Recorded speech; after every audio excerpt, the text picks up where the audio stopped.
On va faire pour ce chapitre 13 un petit rappel sur les formules de Lewis. C'est une formule qui a souvent été oubliée, qu'on a vue en première S. On va être obligé de réutiliser cette formule de Lewis parce qu'elles font apparaître des doublets non liants. Et des doublets non liants qui peuvent, pour le coup, avoir une importance dans les mouvements d'électrons qui s'opèrent lors des transformations chimiques. Je vous rappelle la règle. On va prendre l'exemple de la molécule d'eau. L'hydrogène, il a un Z de 1. Donc, si on fait sa structure électronique, ça fait K1.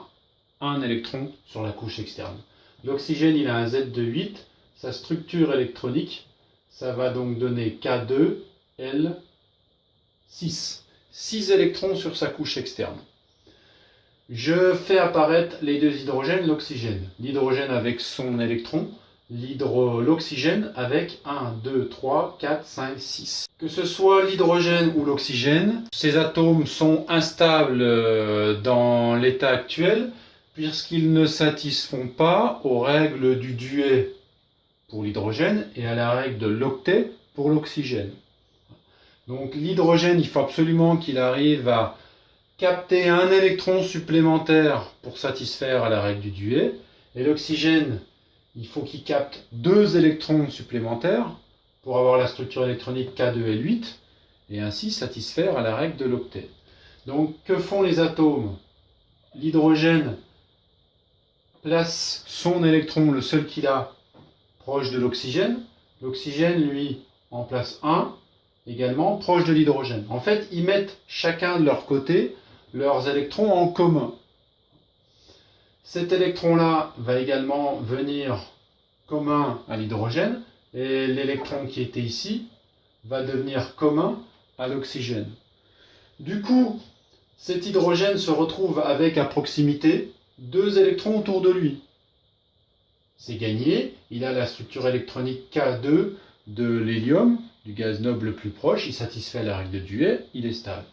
Celui-ci peut considérer cet électron comme étant à lui, il a donc autour de lui 2 électrons, règle du duet satisfaite.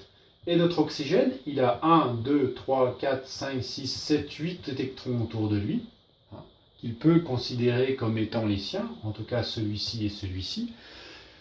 8 électrons, règle de l'octet satisfaite, l'oxygène est stable. C'est la cause de la création des molécules, la mise en commun des électrons externes de chacun des atomes. C'est comme ça que les atomes arrivent à acquérir la stabilité. On dit que les électrons se mettant à deux forment des doublets liants ici en bleu, et ces électrons vont également se mettre par deux, ne servent à rien, entre guillemets, puisqu'ils ne constituent pas des liaisons entre atomes. C'est ce qu'on va appeler les doublets non liants. L'oxygène a donc 2 liaisons covalentes et 2 doublets non liants. D'où la formule de Lewis. Je vais la réécrire ici, comme ceci. D'une manière générale, ce qu'il faut retenir, c'est qu'un atome crée autant de liaisons covalentes, ou doublets liants, ici en bleu, qu'il a d'électrons à récupérer. Exemple, l'oxygène a 2 électrons à récupérer, il possède 2 doublets liants. L'hydrogène a 1 électron à récupérer, il possède 1 doublet liant. Et après, comment savoir combien de doublets non liants il a? Vous complétez l'oxygène, écrivons-le comme ceci. S'il a 2 électrons à récupérer, donc il va former 2 doublets autour de lui. Mais 2 doublets, ça fait quoi? Ça fait 1, 2, 3, 4, 4 électrons.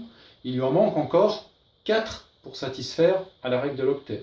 Donc on va rajouter ces 4 électrons manquants par l'intermédiaire de doublets non liants. Un exemple pour l'azote. L'azote, il a un Z égal à 7.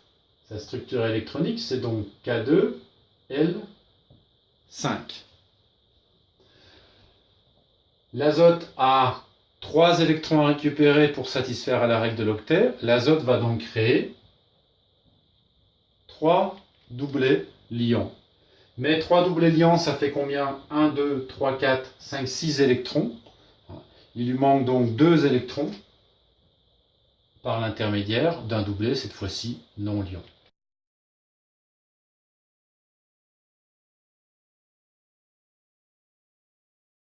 Si vous avez compris comment se formait la formule de Lewis, la représentation de Lewis, vous allez pouvoir comprendre quelques notations que vous trouverez dans les exercices du livre.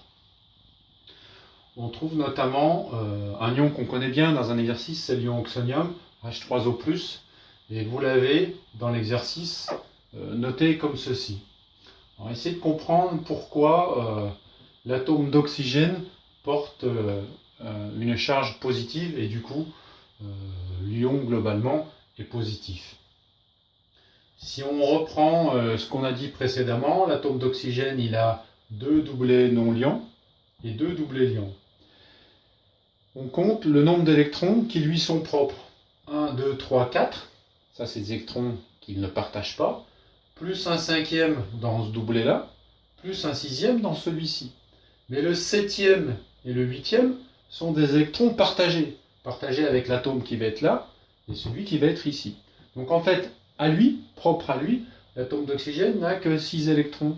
Dans cette configuration-là, l'atome d'oxygène a, sous le doublet non liant, 2 électrons qui lui sont propres, plus un troisième dans ce doublet-là, un quatrième, un cinquième. Il a donc 5 électrons qui lui sont propres. Le sixième, le septième et le huitième sont des électrons partagés avec les atomes d'hydrogène autour de lui. Donc, l'atome d'oxygène a un électron en moins par rapport à sa configuration classique. C'est donc logique qu'avec un électron en moins, porte sur lui une charge positive. Vous trouverez par exemple cette notation-là, un atome de chlore avec 4 doublets non liants. L'atome de chlore, si on reprend sa configuration, sa structure électronique, Z égale 9, K2L7. L7, ça veut dire un électron à récupérer, donc un doublet non liant. Il est ici. Un doublet non liant, ça fait 2 électrons. Il en manque 3, 4, 5, 6, 7, 8. Donc 3 doublets non liants pour satisfaire à la règle de l'octet. Mais dans cette configuration-là, le chlore, il a 1, 2, 3, 4, 5, 6. 6 électrons qui lui sont propres, plus le septième qui est là. Il a donc 7 électrons qui lui sont propres. Le huitième est un électron partagé. Si vous l'écrivez comme ceci, ça lui fait 2, 4, 6, 8 électrons rien qu'à lui. Par rapport à sa configuration normale, il a un électron en trop. C'est pas étonnant de voir en haut à droite du chlore un petit signe moins. Ici, on a un ion chlorure.